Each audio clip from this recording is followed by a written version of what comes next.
Please everybody welcome Jackie Price.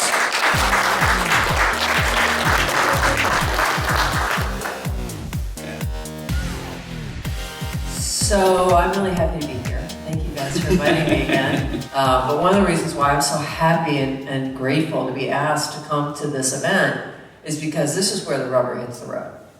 It is in the local groups, the meetup groups, all these local organizations across the country where people like yourselves, and thank you Bitcoin Ben for being the premier sponsor, because this is super important that we carry on these activities. And more people are starting to come to these local events. And that's where a lot of questions get answered, a lot of fear gets kind of absolved, and really these are the events that we need to support and participate in. So one of the things I know we're going to talk about later today as a group is all these different events going around the state of Florida. I know the Digital Chamber, our founder lives in Jacksonville, and we really want to try to knit these groups together so that we can make Florida the most Bitcoin-friendly state in the country. So. All right. Now, without too much pageantry, we'd like our panel to make their way on up. Please, everybody welcome Alex, and David, and Hector, and Nico. All right. Jackie, I'll let you take it all away. And let's have some fun. All right. We have so much to talk about. I had to make any notes to myself. I want to thank all the guys for being here today. Yeah, I mean, I think as we talked as a group before coming here today, we're really focused on trying to explain things in some of the more technical aspects in layman's terms for people who don't understand. So one of the things I think we'll do is every 10 minutes or so, I'll kind of look out if anybody has questions. We don't have to wait till the end. You know, we're pretty casual here, so if you have questions, kind of raise your hand and I'll look around the room and we'll try to stop along the way. So why don't I let everybody introduce themselves and we'll kick it off from there. All right, so my name is Alex Danzig and I'm a managing director with Swan Private, and I'm also one of the 5 hosts of Bitcoin Veterans, which is a podcast. Obviously, we're Bitcoiners and we're veterans. Hey everyone, my name is David Gamble. Great to meet everyone. I work for Blocker Solutions. I'm the head of institutional sales and development there. I started my career over at Raymond James Financial as a mutual fund trader and transitioned in as a settlement specialist in investment banking. I then transitioned into the hedge fund space for Sarson Funds, where I managed about 35 million, and really excited to be here with you guys. Mic check. Hi everyone, I'm Hector Alvaro. I'm the COO of Rhino Bitcoin, which is a Bitcoin-only financial services platform. And I also do teacher training and development for Me Premier Bitcoin out of El Salvador. Nice. Yo! Hello, Miami! Wake the F up! We're going to talk about Bitcoin. My name is Nico Moran. I'm the creator and host of Simply Bitcoin. Awesome, well thanks guys. And thank you Alex and David for showing up on the fashion side. Very nice this morning. Loving that jacket, David. So I wanted to just kind of kick things off because the first thing we want to talk about is sort of the fundamentals of the technological advancements of Bitcoin. And one of the things we spoke about as a group was before we can get to the technology, we have to talk about why was Bitcoin created and what is its purpose. And that means we have to talk about the dreaded words, monetary policy. Do you want to clear a room out? Say, I'd like to talk about monetary policy. Everyone will leave. But I wanted to read this before I just throw it over to the panel, because I came across this last night. It was written by a former senator, I believe it was Tom Cotton, in 2010. And he wrote a book called The Debt Bomb, which is actually great. And what he said was, and it's all come true basically, the debt bomb is ticking, and if left unchecked, it will explode one day when we can no longer support our spending habit by borrowing more money from investors. In other words, people that buy treasuries. When that day comes, we will be faced with several choices, and all of them quite bad. The government could print more money, which would result in disastrous hyperinflation, think Venezuela. The United States could default on the debt, resulting in national and worldwide economic chaos. Or lastly, Congress could try to balance the budget while maintaining the debt by drastically cutting spending, which is an impossibility as the government would not even have enough income to meet its debt obligations, much less its operating expenses. And when was the last time you saw politicians agree to reduce spending? So, we need a new monetary system and a new monetary standard. Cotton didn't say that, those are my words. So I want to ask the panel, very basic, what is Bitcoin to you and why does it matter? So Bitcoin to me is freedom. And why does it matter? Well, because I'm a freedom maxi. Freedom is the most important thing to me and time. So I want my kids to grow up in a world where they know freedom. And I suspect that if we don't take this seriously, we're at a crossroads right now with humanity, where we are very close to either, and this is just my opinion, sorry if I freak anybody out here, but I think we're very close to a complete totalitarian surveillance state that will control every single aspect of your lives. And the only option, in my view, is Bitcoin. So that's why it's important to me, and I think it's the most important thing that I've ever worked on in my entire life. Yeah, what's up?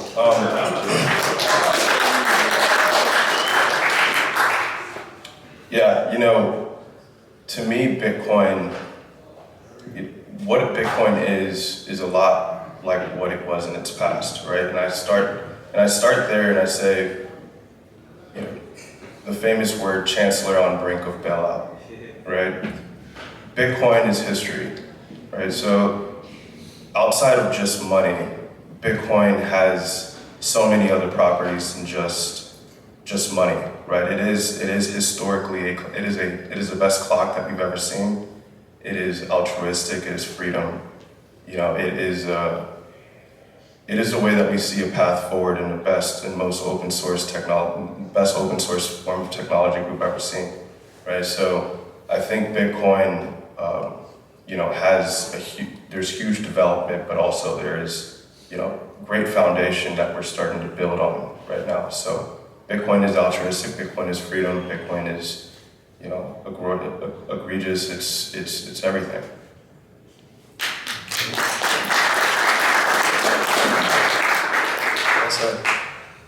So I know we have some folks that are new in the room, and so Bitcoin, to me, fundamentally, Bitcoin is software, right? But what's important about that software is that what it enables is the first globally digital, uncensorable, unconfiscatable, absolutely scarce money that humanity has ever seen. Now, why does that matter? Back to your point about monetary policy, and to David's point about history.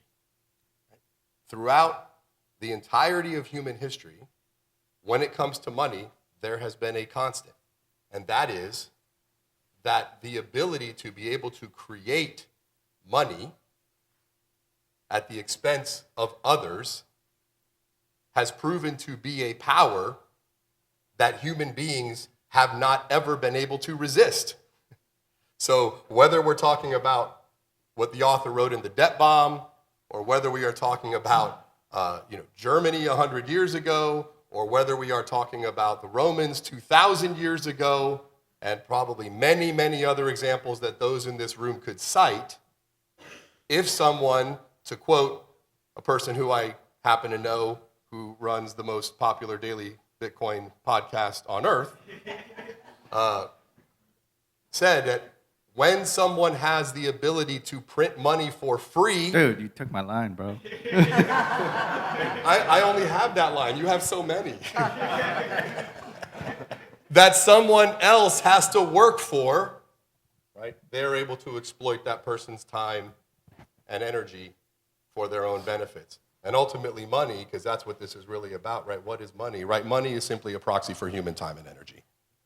And if we really want to have wealth that we can preserve for a day, for a week, for our lifetime, for generations, right? We have to have a vessel to carry that wealth into the future that maintains its integrity throughout time and space. That is what the Bitcoin software and the Bitcoin protocol and the Bitcoin network enable for the first time in human history.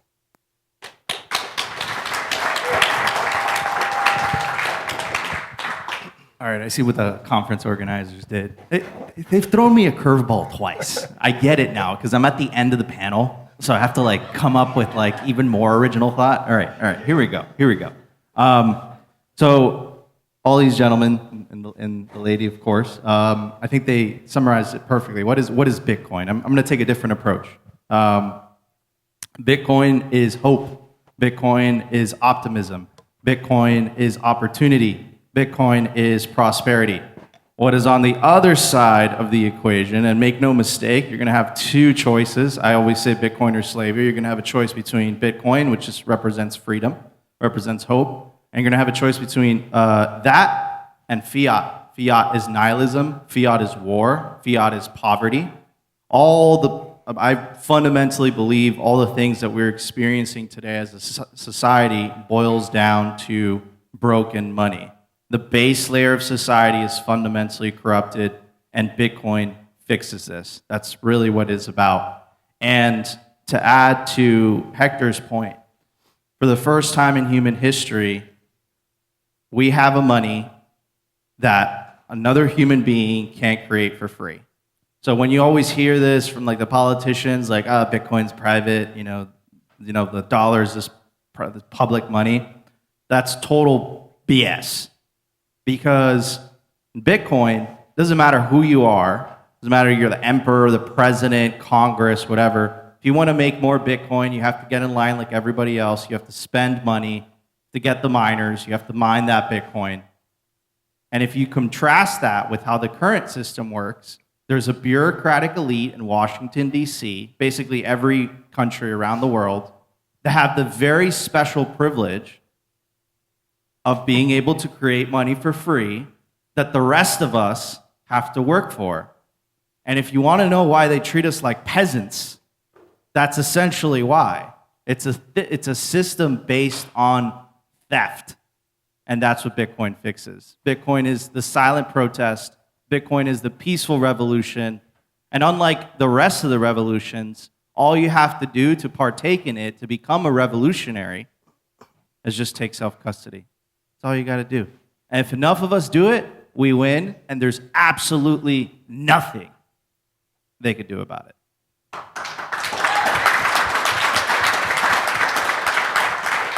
I think that's a great start. So one of the things that we were going to talk about on this panel are the technological advancements of Bitcoin and its assets as a superior form of money. And one of the things I was thinking about driving down this morning was, okay, you've got Bitcoin, the store of value, and you've got Bitcoin, the spend, the monetary asset. So can each of you guys address your thoughts on monetary asset versus store of value? And the question that I think a lot of us get, and many in the room probably get it from their friends too, or have asked it themselves, which is, this very basic question that people keep asking, okay, what's going to prevent somebody from coming in and blowing up the cap and expanding from 21 million to infinity, basically destroying the value of Bitcoin? So let's kind of go down the panel and talk a little bit about that.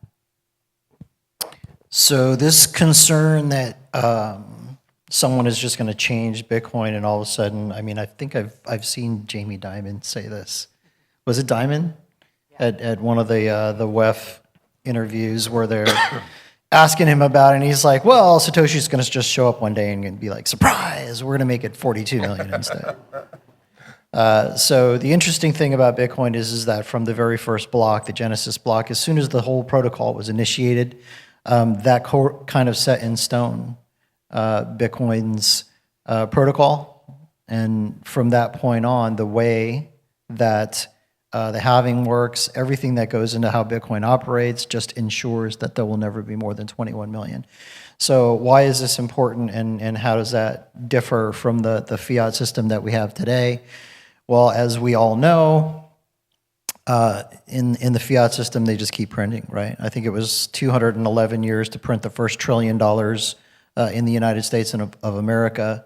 And today we're printing something like $1 trillion on average every 100 days. The cost of things are skyrocketing. Here's the problem inherently with the fiat system compared to Bitcoin, is that the fiat system is based upon this idea that they're only going to inflate the currency by like maybe 2% a year, right? The Fed has a target rate of inflation of 2%. So what is the problem with that? The problem with that is when you do anything at 2% a year over time, in math, we call that a compounding effect. Okay, so what does it mean to us as human beings? It means that over time, right, you can go 30, 40, 50 years and it looks really flat on a graph. But you get towards the end of that, and because of the way compounding works, it turns and it goes straight up, like a hockey stick on a graph. That's where we are today, folks. If we're printing $1 trillion every 100 days, the math of compounding tells us that they're only going to probably accelerate that at this point. So it's absolutely critical today that we have an escape valve. That's what Bitcoin is. It is the lifeboat. It's the way off the Titanic. And more, I think people are figuring this out. It's like there's TikTok videos constantly now where the younger folks in this country are like, what the actual F is going on? Like, I am working my butt off and we can barely survive. Like, what do you mean buy a house? Like, what do you mean all this other kind of stuff? Retirement? What the heck? Like, I'm eating ramen noodles and working constantly, and I'm always exhausted. Well, they're on this hamster wheel, running, because they're trying to chase the prices of things that are running away from us. And mathematically, it is at this point impossible. If a person thinks that they can work a job and they're going to exchange their time for money, and they're somehow going to get ahead by the end of their life, I'm sorry to burst anybody's bubble, but that is not going to happen. Like, the math tells us that is not going to happen. You have to find leverage. And the most powerful leverage in the world today, because there's only 21 million, is Bitcoin. The basic math tells us that as they continue to print, Bitcoin will go up to infinity. You may have heard that before, right? So that's why it's so important, and that's what makes it different than anything the human race has ever seen in the existence of man. I actually saw this morning, too. I'll jump in, David, before you answer. I think it was in the Journal this morning. There was a survey that was done last week. The average income that is required for a family of four now in the U.S. to live in the upper middle class in Massachusetts is $300,000 a year. The cheapest state, I think, was Louisiana, and that was about $180,000. The average family of four income is about $75,000 or $80,000 a year. So we have a big problem. Yeah, we certainly do. I think, when we sit down and we kind of just think about where we are today in terms of just in a hyperinflationary environment, and it really hits home for me just because recently I was just in Argentina for about a month, and hyperinflation is huge there, right? We're talking 1,000 to 1 on the dollar to the peso, and you really just kind of look around and you say, wow, well, Bitcoin is a disruptor of markets, and not only is it the disruptor of market, the way that it actually differs from anything that we've ever seen, is the fact that we do have this perfect sound money that was put in place to combat, the Federal Reserve, and Satoshi did this really, really great thing for us, for humanity, where he stepped away. He stepped away, and he did not create this as a security. He made this a commodity intentionally. This is why Bitcoin is now seen by most institutional giants as a commodity, not a security, and as a form of sound money, right? So, it really just kind of going into an example of really like going to like a bodega, right, and wanting to just buy some milk or some goods, right? You can't really just take gold, right, a brick of gold and shave it off and hopefully it pays for something, right? You have to have something that's feasible. You have to have something that's fungible. You have to have something that's divisible and scarce, and this is what Bitcoin does, right? And the fact that Satoshi created 21 million, and there is a certain debate there where is there 21 million that has ever been that will ever be minted in terms of, you know, this big auction class, right, that we're getting on a consistent basis? What I'm referring to is the miners, right? We're consistently going for you know, for this security blanket that we're able to actually just create security surrounding Bitcoin. And this is something that Satoshi created intentionally, right? The proof of work consensus, right? So there will never be a form of you know, doubt that comes from Bitcoin because of the fact that it is decentralized, it is permissionless, right? And the fact that you take away a third party, you know, a centralized authority to being able to just to be able to control that monetary state, because anytime that any person has too much freedom, it will be abused, right? So Satoshi did something that was ingenious, and he created a form of money, right, that is perfection, right? So, you know, I think that net we'll come to a realization here that, you know, inflation isn't something that we can necessarily combat. It's something that we just have to, you know, completely shift, right? Like it's happened time and time again, and I think we'll have to shift from that direction. Very good, thanks. Let me tell you something else that Nico says all the time. No. So I think I'm going to focus my answer, Jackie, on that very last part of your question, which is, you know, how do we know that we're not just all of a sudden going to inflate the cap? And the answer is this. The answer is because no one is in charge, right? And everyone is in charge, right? And let's just do a quick exercise just to hammer home this point, right? So I'm holding up this thing, and on the count of three, everybody in the audience, go ahead and shout out what this thing is, what we call this thing, right? 1, 2, 3. Right? How did you all know?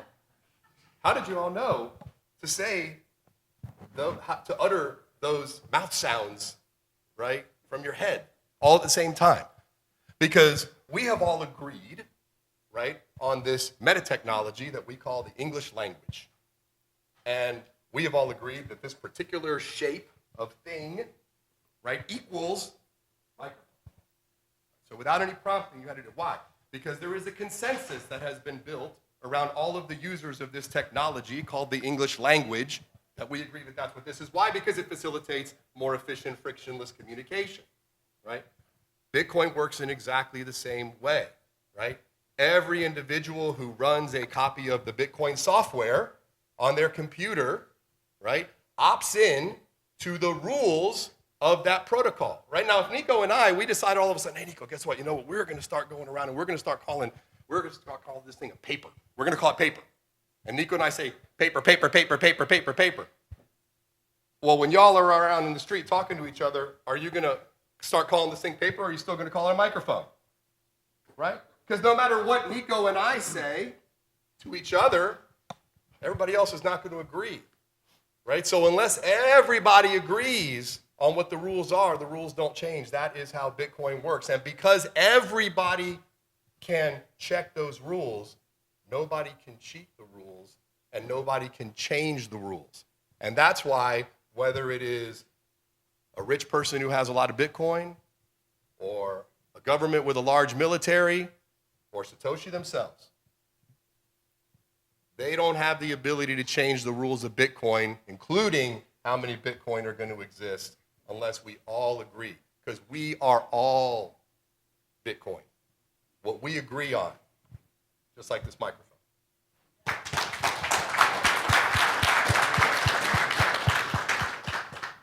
All right, so I'll ask you guys, because yes, Hector's absolutely right, but you buried the lead in what you said, right? So I'm going to ask you guys, please raise your hand if you run a Bitcoin node. So not all of you guys have raised your hands. That means that you don't have a vote, right? So if they do want to change the rules, unless you're running a Bitcoin node, you're not voting for it. You're trusting someone else's node. That's why it's so important to run your own version of the Bitcoin software and have your own copy of the Bitcoin blockchain. Because if there is, you know, a proposed change of the rules, like what happened during the fork wars, you don't have a voice, right? And the other thing I've got to say is Bitcoin is a very unique animal in the sense that it has an aligned incentive structure model. Although, what the hell does that mean? That means that everyone following their own incentive is actually helping the network. It's making the network stronger, right? So if you're the Bitcoin podcaster, you're talking about Bitcoin, you're evangelizing Bitcoin, you're just following your own incentive, right? You're spreading the Bitcoin gospel, more people buy Bitcoin. The Bitcoin miner, you think they're mining Bitcoin out of the goodness of their heart? No, they're doing it out of the pursuit of profit. But in the process of that, they're making the Bitcoin network stronger. The Bitcoin node operator, you think they're doing it, for whatever? No, they're doing it because of privacy, because they do want to vote, because they do want to run their own version of the software, right? They do want to become sovereign, right? So all those different things, they're all aligned, right? It's an aligned incentive structure model. So if whatever reason, someone just comes and said, we're going to move the supply higher, that just debases the Bitcoin that everyone holds. So what incentive do they have to change the rules? They're going to say, no, you can go F yourself, right? And if you compare and contrast that with the fiat system, it's a misaligned incentive structure model, meaning you're incentivized to cheat, you're incentivized to lie. It brings out the worst of humanity versus Bitcoin. It's not that human nature has changed. It's that human nature, Bitcoin has aligned the incentive structure so that everyone wins under a Bitcoin standard, which is completely alien to anyone on a fiat standard. If you've been in the fiat matrix for a long time and I tell you that, you're like, this kid's absolutely batshit crazy. He should stop dyeing his hair. And I say, go F yourself. I'm a sovereign mother effer, right? They don't call it FU money for no reason, right? So, look, run a node, get a vote, because if you don't run a node, you're trusting on someone else, right? And the whole Bitcoin revolution relies on individuals taking personal responsibility.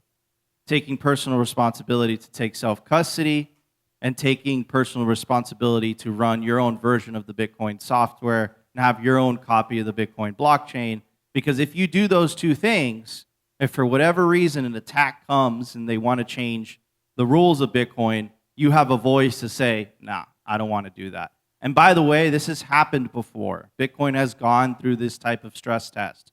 Back in 2017, the fork wars, right?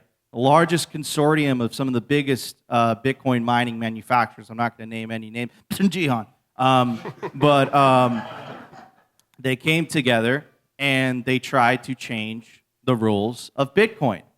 And you would think, holy cow, these are, they have huge stacks. They're extremely powerful. They're going to win. You know what happened? The node said, you know what? I don't really agree with these bigger blocks. And what they ended up doing is that they ended up burning through loads amount of Bitcoin in the process. And you know what the awesome part about Bitcoin is? That you can't just print more of it.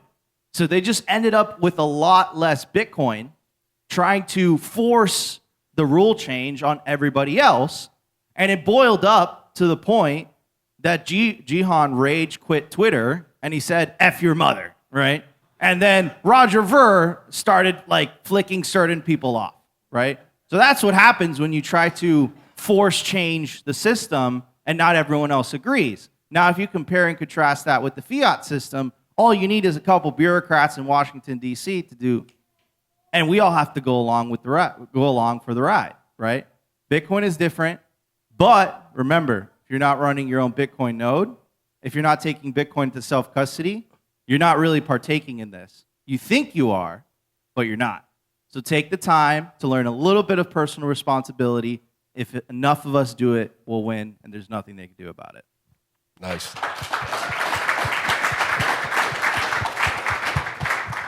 All right, so I'm going to ask everybody in the nature of time, because we've got a lot to get through, to keep our answers at maybe 30 seconds from here on, because I think we have a lot to say. And thank you for sufficiently shaming me. I've been in Bitcoin since 2014, and I do not run a node yet. So that will change by the next Bitcoin conference. All right, let's talk about sort of what we all started to talk about. And I'll start with Nico, and we'll go the opposite direction this time. Let's talk a little bit about Bitcoin versus fiat. Well, not even fiat. Let's just blow by that because we all know that's garbage. Gold, real estate, other traditional stores of value, and what's still out there that is maybe not a competitor, but certainly an option in addition to Bitcoin. But why is Bitcoin, in your view, superior? And I'd love to hear from Hector a little bit more about how you're explaining this in countries like El Salvador. That would be great. So why is Bitcoin superior? Bitcoin is absolutely scarce. I love gold. I love physical gold. And that's very unpopular. A lot of Bitcoiners will be like, "Oh my God, no!" But physical gold in your hand actually feels kind of good. But here's the thing about gold: it's not absolutely scarce. If the price of gold goes up, the production goes up along with it. And roughly the inflation rate of gold is roughly 2%, right? There's roughly 2% more gold added to the supply every year. Bitcoin is scarce. It's absolutely scarce. There's only 21 million Bitcoin. There's no extra Bitcoin in the ground. There's no extra Bitcoin floating in outer space. You know for a fact there's 21 million Bitcoin, and roughly every 4 years there's a supply shock, right? The amount of Bitcoin being produced gets cut in half, and that happens until the year, I believe, 140. No other asset class in the world has that property. There's things that are scarce, but there's things that aren't absolutely scarce, right? So that's the big differentiator between Bitcoin and every other asset class. Now, I think the second part of your question was in regards to real estate, in regards to these other assets. Well, real estate right now, I believe, has a huge monetary premium, because what you're seeing is you're seeing a lot of people, a lot of wealthy people specifically, try to maintain their purchasing power, and they just start buying pieces of real estate because they think that's a good investment. That being said, you still have to pay property tax, right? That real estate could still get confiscated, and if you don't pay property tax, for sure it's going to get confiscated. And then not to mention the maintenance, not to mention if you're renting it, right? It's a hassle. All you got to do with Bitcoin is you buy it, you earn it, you mine it, you put it into self-custody. You don't have to pay anyone a fee, right? It just sits there, and if you do it properly, it's the type of thing where if you don't tell everyone, you don't tell your family members what your seed phrase is, you could literally take it with you to the grave if you wanted to, right? So yes, it's absolutely scarce. It's superior to every other asset that exists, every other commodity. Every other asset or commodity requires some type of maintenance. It requires some type of tax. It requires some type of thing to keep it going. I think it's just a matter of time before people start to realize this, and you're going to start to see a lot of the monetary premium that's currently in real estate, that's currently in these commodities, start to flow to Bitcoin because people start to realize that it is a superior asset. I think you're already starting to see the first inklings of that. We had huge announcements on Friday. JP Morgan and Wells Fargo both announced that they had exposures to the Bitcoin ETF. Now, I know it's not real Bitcoin. I know it's captured Bitcoin, but it's definitely a step in the right direction. Okay. And it's an example of Bitcoin's irresistible I incentive. think we're there. Thank you. Awesome answer. Nico, you have no concept of 30 seconds. That was a very long 30 seconds. No, it's... Jackie didn't get the memo that there were two Hispanics on the panel when she came to this Three. time. So let's kind of... Three. Hector, I think Nico covered a lot. So can you talk a little bit about the work you're doing in El Salvador and how you're educating and teaching down there? Because one of the biggest problems I think we have in the U.S. is that, a lot of these things that we're talking about already are very obvious to all of us. But you talk to, normal people out there, and it's still such a challenge. And I deal with the media all the time. And, you got people at Bloomberg and CNBC who are still like, well, we don't understand the value of Bitcoin. So how do you educate when you're in El Salvador, for example? Well, I mean, in terms of, I'm just a piece of a much larger organization, of course, that has developed a tremendous curriculum for teaching down there in Mi Primer. But really, it comes down to proximity to the problem and how much pain have you felt. And the reality is that a lot of places outside of the U.S. and other, Western, developed, economies aren't quite feeling the pain yet in the way that other countries like El Salvador have already been feeling that pain for a very long time. So much like when you might approach somebody here locally, if you start with areas where somebody is already feeling a challenge, feeling the pain, and you get them thinking about what's causing that pain, then it's a lot easier for them to recognize the problem more quickly, and then for them to potentially embrace the solution. So I think there actually are some advantages that places like that have, because the "do you feel the pain" is a lot easier to get to, and then you can work back from there to the solution. Yeah. And David, one of the things that we talked about a little bit on our prep call that I hope you can answer as a person of financial background in TradFi. What about when you get the question from people, well, it's so volatile? How do you answer that? And I mean, I don't know how I would answer it, but what's your approach to that? Yeah, and really quick before I go there, I'd like to say also that desperation creates need, right? So, and to the points that were just stated here, Bitcoin is something that is a requirement, right? Like there's a lot of desperation that's out there in the world that Bitcoin just solves, and it's not rocket science for many of these people that are outside of the U.S. or even here in the U.S. It's something that is a requirement for them because a lot of people do have families outside of the U.S., right? It's not as easy as saying, hey, I want to go and go to Western Union and maybe send some money over to Panama or to Argentina, and the $100 that I have is all I have, right? Like Bitcoin changes this. This is what Bitcoin does. And to answer your question on volatility, volatility is something that is expected, especially with new assets. I think that, throughout this time with Bitcoin has had, especially the digital currency space, has had the really great fortune of having the wash sell trade rule, right? Which is a really big proponent to having Bitcoin, to basically being able to buy and sell transactions without having to have the limiting worries of taxation on those fronts, right? And as Bitcoin becomes a lot more adopted and we're going into this threshold of a $10 trillion market cap, we are going to continuously see much more volatility, but it's going to start to shrink, right? So we'll start to shrink some of that volatility. As far as what that may look like in the future. Now, every asset class, over the course of time, that volatility also, it also shrinks down, right? So as we start to continuously just adopt this technology and this sound money becomes much more than just a store of value. It becomes a medium of exchange in terms of settlement transactions, especially in third markets and banking. We have broker dealers that are consistently doing this on a day-to-day, right? T2 settlements, T1 settlements, now becoming 0-day settlements, which are going to be a huge thing, right? So limiting the amount of exposure for these banks is going to be crucial, and that's one of the reasons why volatility will ultimately start to shift towards a different kind of direction. Cool. Thank you. So let's start talking about custody a little bit. And obviously, Swan is a leader in this area. And major kudos to you guys for your education work, by the way, too. I think you guys do some of the best educational content in the industry. So do you want to talk a little bit about custody, about self-custody options, other solutions, leaving Bitcoin on exchanges? No.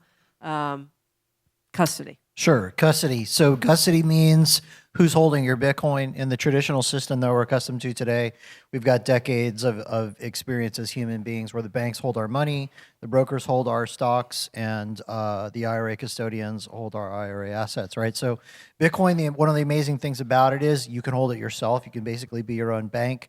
If you're holding it yourself, it essentially becomes unconfiscatable as the first asset in the history of mankind that's like that. And so your options are self-custody with like single sig devices, hardware devices. These are things like ledgers and Trezors and cold cards and Blockstream Jades. By the way, my favorite in all of that stack is Cold Card MK4. Shout out to CoinKite. They're awesome. You're sort of middle of the road, or the second option is institutional custody. Now, this is unavoidable for some people or some institutions. There are, for example, corporate entities, for example, that don't self-custody may not work the best for. Why? Because of liability. If I'm someone, for example, who's what's considered a fiduciary, meaning I have a legal responsibility to my shareholders or to the people that are part of this organization to manage that money and keep it safe. If you do self-custody, that can introduce challenges, even if it's a multi-sig, things like that. So these are all things that we're kind of working through. I literally just had a conversation yesterday with a guy who's the CFO of a company that they're looking at putting about $40 million on their balance sheet of Bitcoin. And they're like, the thing that concerns us about multi-sig is that, well, what if, our C-suite has keys and like somebody leaves, like something happens and we have to fire that guy or whatever the case may be. So what do we do? Do we run over to his house and make him give us the key? Like there's a lot of issues that have to be worked through here. So there are cases where institutional custody does make sense. I'm an advocate of self-custody. I teach everybody who's a client of mine, please take self-custody. Swan's a big advocate of self-custody. Something like 82% of the Bitcoin that's ever been bought through Swan has been taken into self-custody. We try to teach every single person who comes to us how to do it. In fact, I've spent Saturdays teaching clients nonstop how to do self-custody. So everybody in the company believes in that. The last thing is multi-sig. There's different ways to do that. You can do that yourself. You can do it yourself through things like Spectre. You can do it, I believe, on Sparrow. You can do it on Nunchuck. You can also do what's called collaborative multi-sig. That's where you can hire a company like Unchained or Casa or Swan. We have a multi-sig product now where they'll help you set it up. They'll help you manage it, teach you how to recover it, all the things. The difference between multi-sig and single-sig self-custody is single-sig self-custody, you have seed phrases, if you guys know what that is. First time you fire that thing up, you're going to get these series of words. You have to protect those, get them off of paper as soon as you possibly can, get them onto metal as soon as you possibly can. But the problem with that is if anybody ever gets those seed words, basically they have your Bitcoin. So in a multi-sig, the advantage of that is you can separate the keys. And if somebody ever gets, for example, finds your seed phrase or whatever, in a multi-sig, they can't do anything with it. Right? So if you're in a security environment where you're worried about somebody breaking into your house or you're traveling overseas or something like that where you don't want to lose your stack because somebody compromised either your device or your seed phrases, that's where multi-sig comes into play. And just to tag onto that a little bit, are people here pretty familiar with multi-sig and how it works with the 2 of 3? Okay. And is somebody from Unchained here? I thought they were coming today. Okay.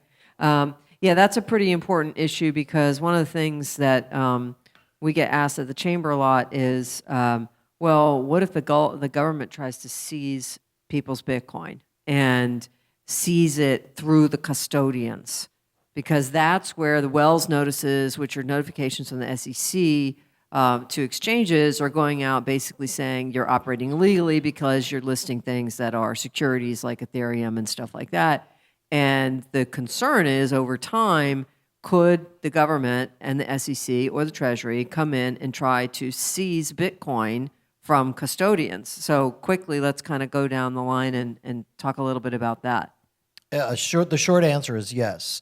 However, if it's a collaborative multi-sig, let's say it's a 2 of 3, meaning there's 3 total keys. And let's say, for example, let's talk about Swan's solution for a second. If we have 1 cloud key and it requires 2 keys to move the Bitcoin, the government could come to Swan and say, give us this person's Bitcoin. We'd have to say, sorry, we can't, literally. We have 1 key, can't help you. So if you're doing a multi-sig and you're concerned that an institution could be compromised in that way, just make sure that they don't have the ability to control moving the Bitcoin, and you're good to go. Yeah, it's autonomy, right? Like you have to have self-custody. Self-custody is so important. I mean, it's something that we really just have to embed. Ultimately, that's the key, right? Autonomy, teaching others that, it's okay to be your own bank, right? You would much rather have, the trust of your family members and being able to just store those keywords, key phrases with them than potentially just giving it over to someone else or some centralized authority that has potential to just, basically take your Bitcoin, right? So you need to be able to have autonomy and basically just, really just trust in yourself, right? Trust in the fact that Satoshi created something that was for you. It was for freedom. It was for us, right? So we can't squander that opportunity. Yeah, this is one of Bitcoin's superpowers, right? Is the ability for the first time that you can carry an unlimited amount of wealth in your head if you want to, right? So my family's from Cuba. They fled about 50 or 60 years ago when Castro first came to power, and I guarantee you that my grandparents would have loved to have been able to have a way to take their wealth on that plane with them, right? We're only about 3 blocks away from a place called the Freedom Tower, which is the Ellis Island of South Florida, right, where my grandparents came through and signed the book when they first got here. And they wish they could have, but you know what? They couldn't take their house and put it on their back and bring it to Miami. They couldn't take their businesses and bring it to Miami. If we want to go back through U.S. history, right, when Executive Order 6102 came out, right, most of that gold that got confiscated was not people who took it out of their house and turned it into the bank. Some people did, right? Most of it was already in the bank because gold was heavy and expensive and potentially dangerous in order to custody yourself. So let me just let the guys with the big guns take care of it. So it was a lot easier to confiscate that gold because it was already centralized in those banks. Bitcoin allows you to store as much of your wealth as you want in a very secure way, potentially even in your head. And I highly encourage you take full advantage of what I consider to be one of Bitcoin's most important properties. Absolutely. I think the part that Hector said in regards to, that this is really the game changer, because human beings have the power. They have 2 powers. They have the power to vote with their wallet. They have the power to vote with their feet if the specific local political situation gets too hairy, right? Problem is that if you don't take self-custody of your Bitcoin, you don't have the power to vote with your wallet. It's like your government literally has your wealth like hostage, right? So self-custody is the revolution. That's why it's important to take a little bit of personal responsibility, a little bit of time to learn how to do it. If you don't have Bitcoin in self-custody, it's not really your Bitcoin. It's an IOU towards you. Kind of like the money in your bank account. It's not really your money. It's an IOU, right? So take advantage of Bitcoin's properties. Take self-custody. If enough of us do it, we'll win. So before we run out of time, we started a little late, so John, I'm going to try to grab an extra 2 or 3 minutes. How many people in this room are going to consider a candidate's position, federal, state, local, president, whatever? How many people, raise your hands, if this is an important, not just a minor, but an important consideration for your vote this year? Okay. So let's talk real quickly about policy. What about threats to privacy? So right now we've got mixers, Bitcoin mixers, and exchanges being targeted by SEC with Wells letters and other enforcement actions. And just about 3 days ago, the U.S. House, we were actually shocked at the chamber that it passed. They passed this bipartisan resolution called SAB 121, which was, it would allow banks to custody Bitcoin. They overturned an SEC rule. Well, Biden came out that night and said, I'm going to veto this if it passes the Senate, because they do not want banks custodying Bitcoin. And the interesting thing, which surprised us at the chamber, is that the bank lobby groups lobbied very hard for the ability to custody Bitcoin, and they lost. And the reason they lost is Elizabeth Warren. If people want to know how powerful she has become, she is basically running monetary policy for the White House. So I'd like the guys to kind of address a little bit, what do you perceive in your businesses the strength of the policy threat and being able to jurisdictionally have an advantage in the United States, as well as in certain states like Florida, which is quite friendly to digital assets. are you guys thinking about, where are you going to operate your businesses? Are you in the right states? Especially, sorry, for Swan. Are you guys in Texas? Yeah. Because we got a lot of issues with miners out there being sued for noise violations that aren't existing. I mean, Texas is not as friendly as we thought. Okay, so let's talk just very briefly about the banks that are trying to become allowed to custody Bitcoin.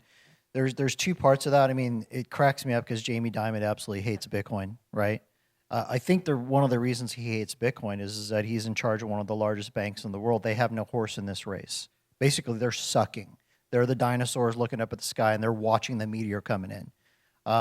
They're not happy about this. Like, they're seeing tens of millions and hundreds of millions of dollars leaving their banks in wires going to digital currency companies where people are buying Bitcoin. If I was a banker, I would be absolutely terrified of what's going on right now.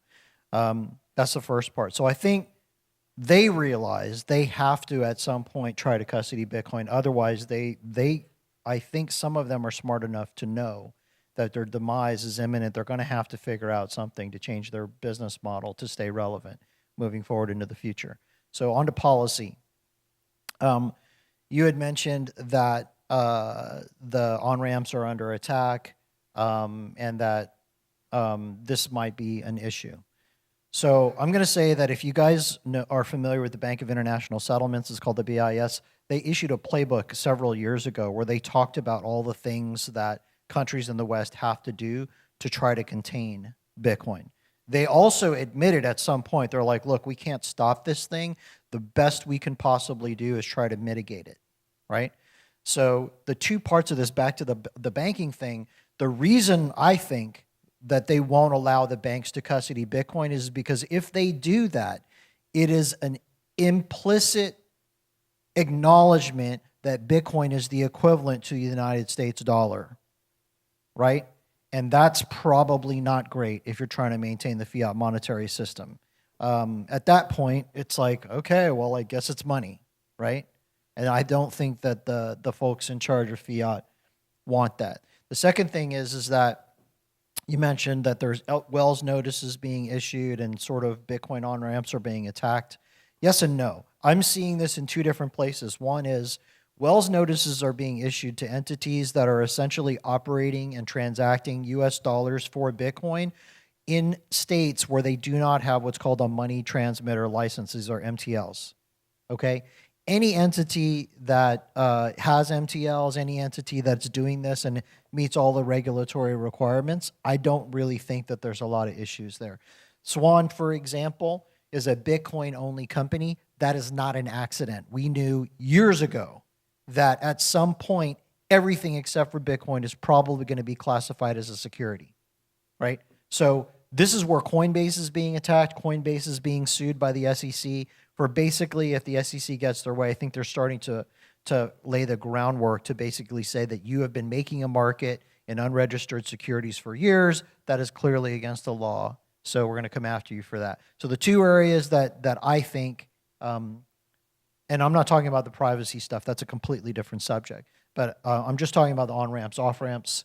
I don't really have any concerns for Swan in particular or entities that are Bitcoin only and they do have MTLs right now. That's certainly clear. Could that change? I suppose it could, but then international game theory kicks in.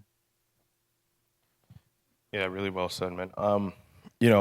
So just kind of going on policy, right? I think first off, I truly believe that lawmakers and regulators are not really actually going towards this notion of just Bitcoin, right? Let me explain that for a second. In the last bull cycle, right, the whole crypto market cap was about $3 trillion, right? Bitcoin accounted for about $1 trillion of that. Now, 2 of those trillion was also stablecoin, right? And it was also other DeFi protocols, right? Other Ethereum-based protocols. Bitcoin being a commodity and something that has been recognized as a commodity, I think it's near to the point where regulators have all agreed upon one certain thing. There is a reason why regulators have agreed that Bitcoin is a commodity. Now, that being said, the Wells notices that are starting to come out and populate now, we're starting to see, i.e. like Uniswap, for instance, right? These are the on-ramps of what, the banking systems are going to come into, and it's specifically for them. It's not. I don't really necessarily believe it's for Bitcoin. I think Bitcoin has been established as being well into the commodity side of the sector. Now, that being said, as far as regulation and what may be foreseen as like the better states and places to administer your businesses, I think that it's and I'll come from a mining side of things, right? As a miner, we have the great fortune of being able to, be mobile, right? Like we saw this with the China exodus. We don't necessarily have to stay in one area.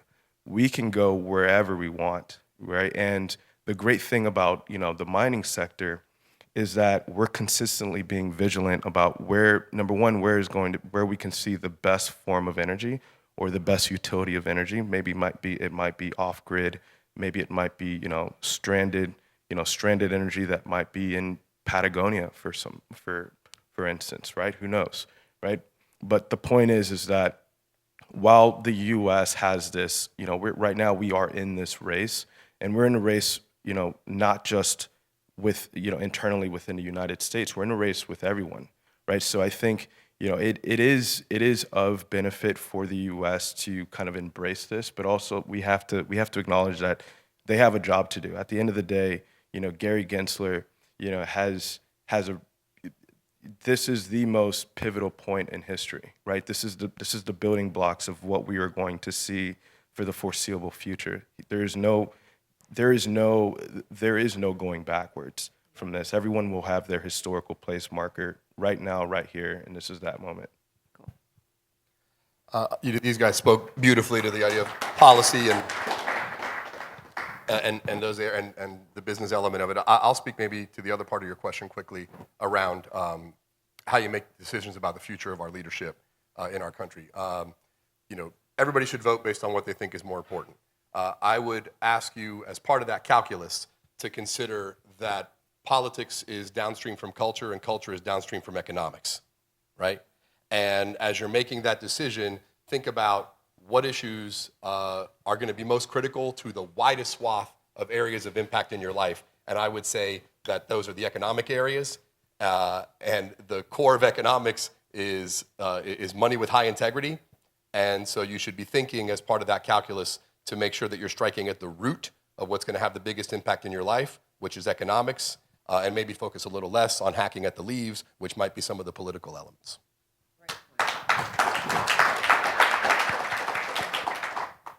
All right, so I'll try to make this quick. Bitcoin is entering into political sphere, and I think politics is a very uncomfortable conversation for a lot of people because it concerns, the top echelons of power, right?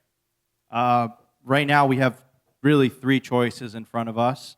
The re-elect Biden. Biden has been extremely hostile towards the entire industry.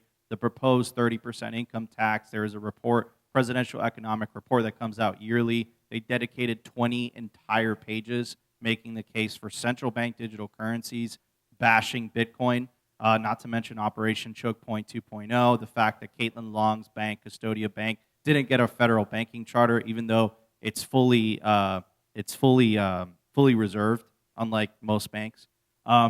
Clearly, yet this administration has not been friendly towards the industry. The other two candidates, Trump and RFK, you guys have to decide as individuals, which one you guys want to choose, have been pro-Bitcoin and anti-CBDC. So for the first time in American history, Bitcoin, in terms of regulation, is on the ballot. Personally, I'm a single-issue voter, right? Because I think fundamentally this is about the separation of money and state. I think over a long enough time period, Bitcoin makes politics irrelevant, but we have to walk towards that point, right? We're not going to have perfect candidates. We're not going to have perfect choices. But what I can tell you, as the current administration is very hostile. It's like you guys don't have to take my word for it. Do your own research, and we have a choice here, right? We have a choice from the regulatory aspect to buy us time. The more time Bitcoin has to flourish from the regulatory aspect, the more opportunity it has to win. And if not, then you guys just have to be comfortable potentially leaving the country. I don't want to do that in particular. I want to stay here. You know, I could always change Simply Bitcoin's name to Simplemente Bitcoin and move to El Salvador. Why not? But I'm going to try to hold it down here in the U.S. As Hector, I'm a first-generation American. I was sold on this country being the land of the free, home of the brave. But when you have Lightning Network companies fleeing the United States en masse, that's not a good sign, right? That is not a good sign in terms of what's going on in the regulatory environment. So get involved. I know politics is uncomfortable, but don't ask what Bitcoin could do for you. Ask what you could do for Bitcoin. There you go. Love that. Love that. So I just real quick, does anybody have a question or two, or we can go on to the next panel? I'll say one thing in closing. Yes, in the back. You can just shout. Shout it out, Max.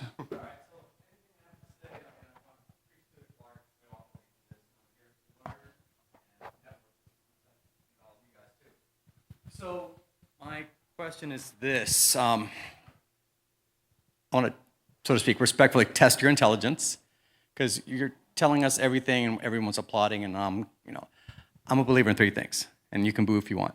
I'm a Republican, I'm Catholic, I believe in AI, and I believe in Bitcoin. So with you here, what, devil's advocate, what are the holes that you see in Bitcoin? And number two, can they be fixed? Because no one talks about that. I mean, everything is positive and it's going to be great. And the reason, to give you context, I'm friends with the gentleman, family office, controls the wealth of the richest family in a certain Latin American country. He gets his information from BlackRock. And I ask him, hey, is this family asking you, please invest some of my money in Bitcoin? He says, no. Is BlackRock, who has an ETF, advising you take some of this money for this family and put it in Bitcoin? He said, no. So I'm like, I'm confused. I believe in Bitcoin, but what are the holes and can they be fixed? Do you mean what are the threats? Or No, do you the mean holes. technical Yes. holes? Yeah, the technical holes. Yeah. Let's start with Nico. So number one is scaling. There's been plenty of solutions, like the Lightning Network, huge fan, tons of entrepreneurs trying to solve this. But it's clear that main chain, you can't scale that to a worldwide monetary network because it'll get to the point where the fees will be just so expensive. You're not going to be able to buy coffee on chain unless you want to pay $100 or $1,000 for the transaction, right? So there needs to be second layer solutions. Now, what is the threat? Because you mentioned something in regards to that. The threat is that people don't take personal responsibility and don't take self-custody of their Bitcoin. Because what the US government is trying to do right now is that they're trying to put the existing system on top of Bitcoin. And the way that they're able to do that is if they convince everybody, hey, that's a non-custodial wallet, and that's actually a danger to the society. I don't know, man. Writing down 12 words, how's that dangerous, right? How's that dangerous, right? Because that is essentially what Elizabeth Warren and co. is trying to convince everybody. So how can Bitcoin fail? I don't think it can if it stays decentralized and secure, but we have a lot of work to do from the educational front, from the cultural front, to educate the masses, bring them together. It's not left versus right. It's not liberal versus conservative. It's the party of green, the party of fiat, nihilism, war, slavery, versus the party of orange, the party of Bitcoin, peace, prosperity, opportunity, hope. And we have to convince them that, hey, guys, you guys have a lot more things in common than you think. You guys are just using broken money, and that's where all the divisiveness and division comes from. So it's our responsibility as individuals to convince people to take the orange pill, but it's not as simple as just buying an ETF, You have to take Bitcoin into self-custody. After that, the second step is run your own node. If enough of us do that, we will win by default. Yeah. The music is playing. All right. Thank you, Thank everyone. you guys, appreciate it. Great start to the day, everyone. Thank you for your questions. Feel free to follow up and meet our great guests and exhibitors, speakers, everybody. In fact, we have an overflow.